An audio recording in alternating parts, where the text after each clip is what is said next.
Podcast Network Asia.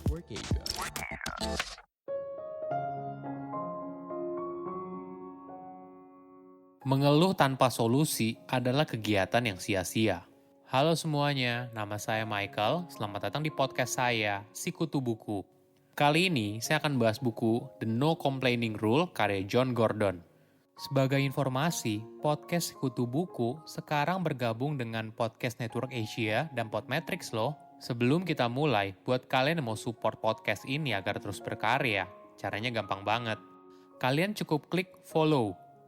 Dukungan kalian membantu banget supaya kita bisa rutin posting dan bersama-sama belajar di podcast ini. Buku ini membahas cara menangani lingkungan kerja yang negatif dimulai dengan tidak mengeluh. Setiap harinya, kita mungkin mengalami hal buruk. Kadang hal tersebut berada di luar kendali, namun masih ada hal yang bisa kita kontrol. Apakah kita hanya sibuk mengeluh atau berusaha mencari solusi terbaik? Pilihan yang kita ambil akan menentukan bagaimana hidup kita ke depannya. Buku ini tidak bicara kalau kita tidak boleh mengeluh sama sekali, namun gunakan keluhan tersebut sebagai pendorong untuk perubahan ke arah yang lebih baik. Pada dasarnya, ketika kamu mengeluh, 80% orang mungkin saja tidak peduli dan 20% orang lainnya mungkin senang melihat kamu menderita. Saya merangkumnya menjadi 3 hal penting dari buku ini. Pertama, manusia terbiasa negatif. John awalnya bukan orang yang positif. Dia menyebut dirinya yang dulu sebagai professional complainer. John seringkali menyalahkan orang lain atas masalah yang terjadi dalam hidupnya. Dia mengeluh soal rumahnya, hidupnya yang tidak sukses, istrinya, berat badannya, pekerjaannya, dan hampir semua aspek dalam hidup. Hingga akhirnya suatu hari, istrinya memberikan ultimatum agar John berhenti mengeluh atau dirinya akan pergi. John pun mulai berubah dan ini bukan perjalanan yang mudah. Pengalaman ini merupakan pembelajaran yang penting dalam hidupnya. Seperti yang pernah dikatakan mantan Presiden Amerika Serikat bernama Abraham Lincoln, kebahagiaan seseorang tergantung dari pilihan yang diambil. John mulai mencari cara untuk berpikir lebih positif dan dampak buruk dari mengeluh. Tentunya saat ini dia masih mengeluh, namun jumlahnya sudah berkurang jauh. Setiap harinya kita mungkin menemui hal negatif. Kadang hal tersebut tidak bisa kita hindari, namun kita tetap punya pilihan, apakah kita terus mengeluh atau mencari solusi terbaik. Ada perspektif yang menarik. Keluhan jangan hanya dipandang dari sisi negatif. Setiap keluhan punya peluang untuk mengubah hal negatif menjadi hal positif. Kita bisa mengubah keluhan konsumen untuk meningkatkan pelayanan. Keluhan dari karyawan bisa menjadi pendorong untuk inovasi dan perubahan. Dan yang paling penting, keluhan yang kita alami bisa membuat diri kita sadar apa yang tidak kita inginkan. Jadi, kita bisa fokus pada hal apa yang kita inginkan. Ada fakta yang menarik. Berpikir dan berperilaku negatif ternyata sangat merugikan. Sebagai gambaran, ekonomi Amerika Serikat merugi antara 250 hingga 300 miliar dolar atau setara dengan 350 hingga 4.200 triliun rupiah setiap tahun karena hilangnya produktivitas. Angka ini boleh dibilang cukup konservatif karena tidak memperhitungkan efek lanjutan dari mengeluh. Fakta lainnya, penyebab stres di kantor adalah rekan kerja dan keluhan mereka. Memang tidak bisa dipungkiri, kita kadang butuh untuk mencurahkan perasaan yang ada di dalam hati. Namun hal ini bisa berbahaya apabila menjadi kebiasaan. Boleh dibilang, kita memang sudah sering mengeluh dari kecil. Saat masih bayi, kita menangis untuk mendapatkan apa yang kita inginkan. Ketika kita lapar, kita menangis hingga diberikan makanan. Ketika kita lelah, kita menangis hingga dibawa tidur. Namun sayangnya, perilaku ini terbawa hingga dewasa melalui bentuk keluhan. Ketika dunia tidak bergerak sesuai dengan keinginan, kita langsung mengeluh dan berharap semua orang mengikuti permintaan kita.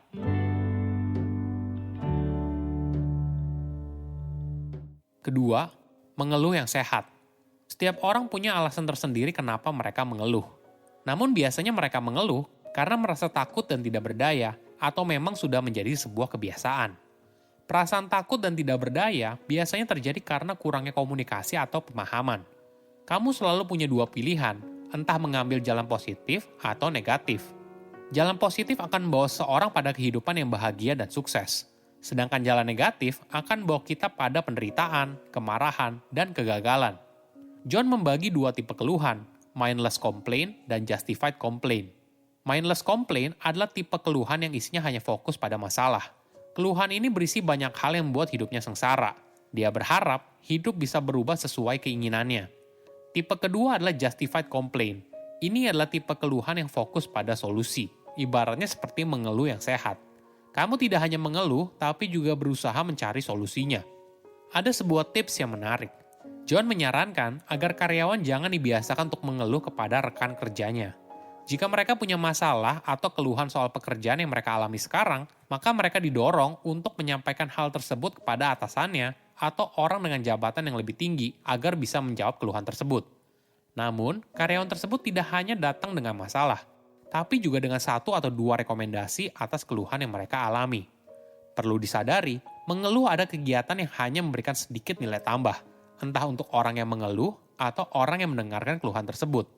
Kedua orang itu tidak mendapat manfaat dari aktivitas tersebut. Malah hal ini akan menciptakan energi negatif dan membuat hidup mereka menjadi sengsara. John mengutip seorang pelatih sepak bola yang sukses, kalau 80% orang tidak peduli dengan keluhanmu, dan 20% sisanya malah senang kalau dirimu punya masalah.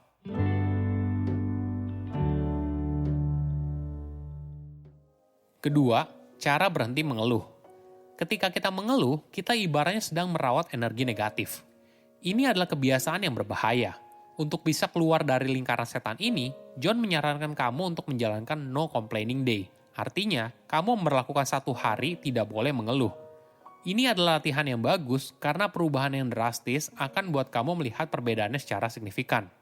Ada juga tips lain yang menarik. John memberikan 3 cara yang bisa membuat kita berhenti mengeluh. Pertama, but. Ini adalah strategi sederhana untuk mengubah komplain menjadi pemikiran positif dan solutif. Ketika kamu menyadari kalau kamu sedang mengeluh, kamu dengan mudah dapat menambah kata tetapi, lalu dilanjutkan dengan kalimat positif.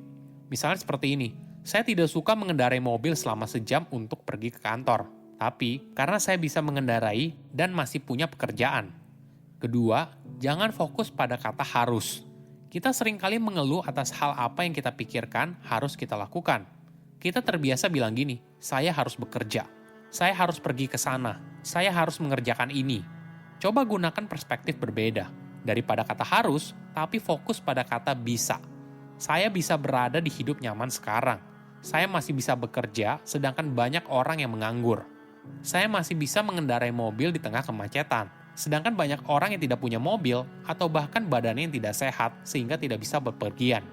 Fokus pada rasa syukur atas apa yang sudah ada di hidupmu saat ini, maka cara pandangmu terhadap hidup akan berubah. Ketiga, mengubah keluhan menjadi solusi. Ingat, kamu tidak fokus untuk tidak mengeluh sama sekali dalam hidup. Bukan itu tujuannya. Namun, bagaimana keluhan yang kamu alami bisa membantu dalam menemukan apa akar masalahnya dan menuju solusi terbaik. Setiap keluhan merupakan sebuah peluang untuk mengubah hal negatif menjadi positif. Dalam hidup, kamu selalu punya pilihan. Apakah kamu mengeluh karena tidak berdaya, atau kamu gunakan keluhan sebagai peluang untuk perubahan yang lebih baik? Saya undur diri, jangan lupa follow podcast Sikutu Buku. Bye-bye. Pandangan dan opini yang disampaikan oleh kreator podcast, host, dan tamu tidak mencerminkan kebijakan resmi dan bagian dari Podcast Network Asia. Setiap konten yang disampaikan mereka di dalam podcast adalah opini mereka sendiri dan tidak bermaksud untuk merugikan agama, grup etnik, perkumpulan, organisasi, perusahaan, perorangan, atau siapapun dan apapun.